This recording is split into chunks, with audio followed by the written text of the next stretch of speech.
Today's a good day.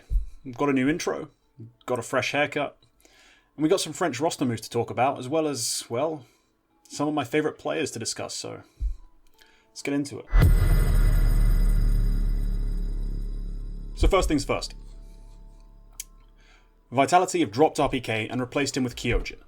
Now this move is... parts of it are not unexpected.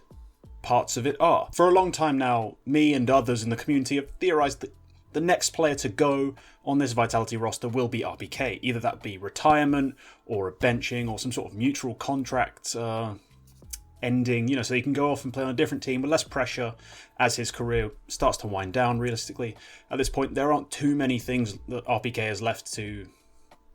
well, there aren't too many things RPK can contribute to a top team right now, as compared to at least a few years ago when he was first signed, and, well, as compared to quite a long time ago back when he was one of the best French players. This move's not completely unexpected, at least on the RPK front. The part that's somewhat surprising is the Kyojin signing. No offense to the guy, I have no problem with him. I think he's an incredibly skilled player, but especially when you consider the complications that we thought lay in place with the VAC-banned account, as well as the fact that he has very little experience at, any level, let alone the top level, which is where Vitality are, I didn't expect this signing. I thought RPK's benching or removal would eventually be announced at the same time as they put Nivera back into the team. Or they went out and picked up MBK again, maybe. Because, it's not the perfect fit role for role. But if MBK needs to play a role, he can play a role. That's just how MBK is and has been for many years now. So those were the moves I was more expecting. But I am pleasantly surprised, honestly. Pleasantly surprised. I love this idea of giving an incredibly high skill, very young, raw talent a chance in a top team, because it might work out super well. And if it doesn't work out well, you can always cut your losses. And now that they've got, I think I've heard the VAC ban's been removed, don't quote me, but I think so. That opens up his opportunities with other teams, the ldlcs, the double ponies of the world, those sorts of teams. All of a sudden, they can realistically sign him and compete again because he's got it lifted. What we have left to think about now is, rather than trying to think if this Vitality roster is going to work, because the online era has taught me something that I never truly believed before, but now 100% have signed up for, is that you're not going to predict these things. Not in the online era.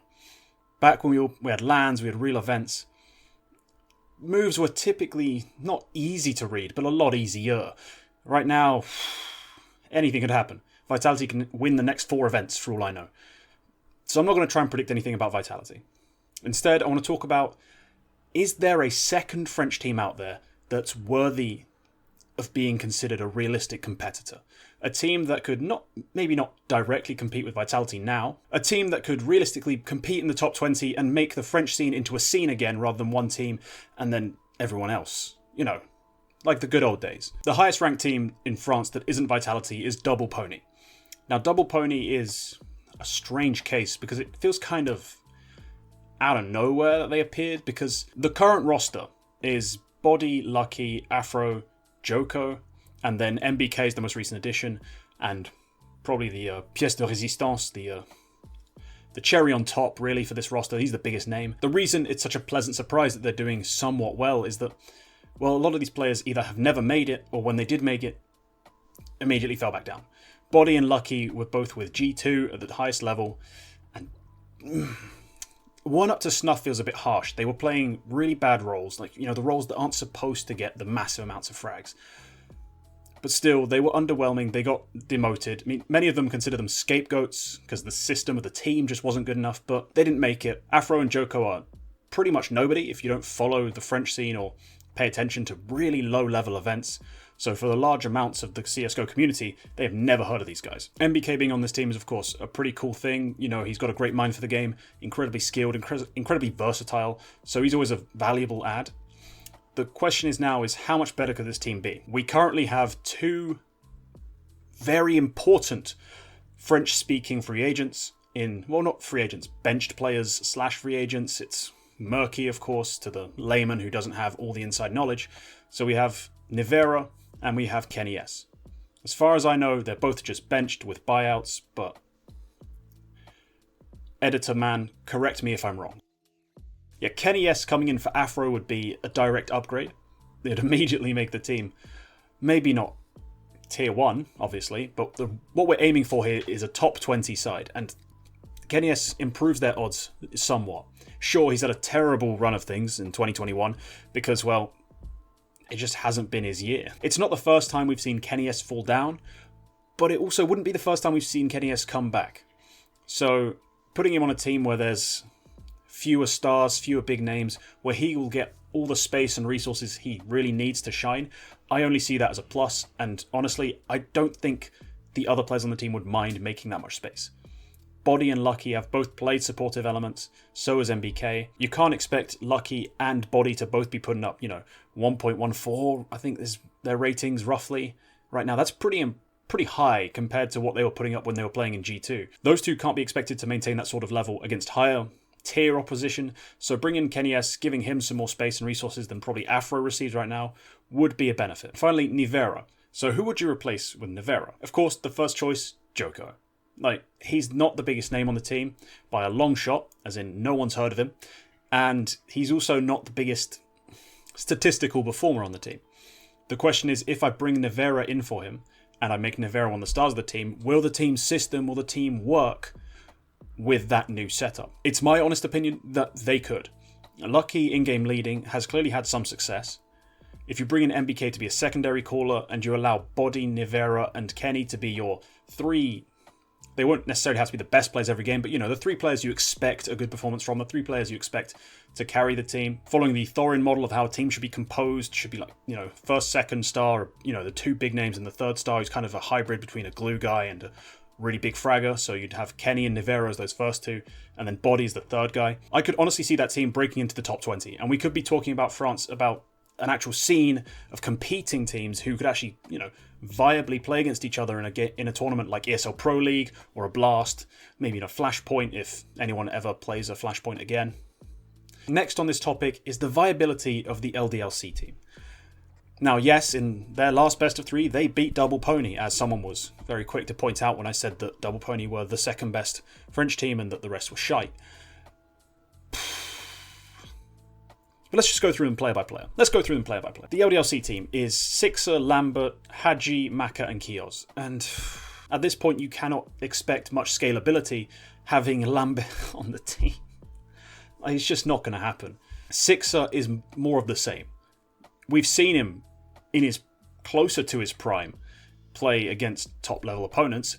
He was fucking awful. So no, that's not happening. Hadji, I still hold out hope for.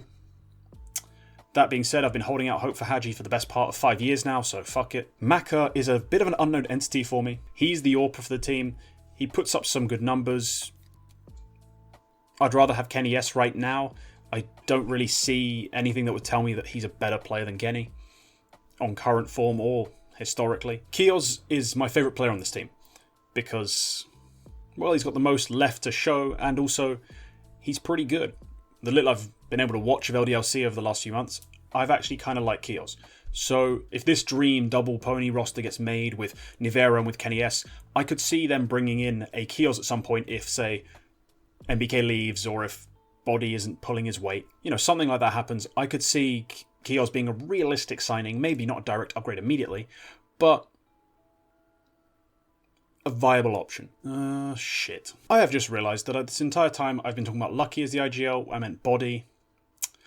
I get the two names confused a lot. So this team would need to be signed by someone because Double Pony isn't actually an org. They don't have any financial backing. They don't have any real sponsors.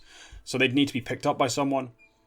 Who that is right now, your guess is as good as mine because no one seems to be buying. So that's the biggest, I think, limiting factor for this team is going to be their viability to get an org and then get, boot camps, get prep done, especially in the online era when no one's buying anything. There's no real opportunities afforded to players and to teams. I mean, shit. You've seen that Flusher roster that's been announced. They allegedly have a backer, but how long did that take them? So that's going to be the real issue moving forward, is see if they can get an org who will back them, give them what they need, and allow them to develop into a real team. If this theoretical roster was ever made, it's still entirely possible that MBK fucks off at some point, and so does Kenny S and Nivera, and just go off and end up playing in various mixed teams or international teams. So It's all hypothetical right now. We don't even know if this team's going to stay together. We don't even know if these signings are even possible, especially with the buyouts. If you've got no org to pay for those buyouts, you're fucked. So, I can only dream. Well, thanks for watching the video. I hope you enjoyed listening to me ramble and rant. I'm going to do more of these unscripted videos, although I will try to make notes like Lucky and Body are different and the other one's IGLing, so that I don't make that mistake next time. My bad. Leave a like if you enjoyed the video. Leave a comment telling me your thoughts on the French scene, and specifically this Double Pony and LDLC rosters. What do you think their potential is, and what moves you'd make to really make the most of them? Subscribe if you want to see more content, and that's all for this one. Goodbye.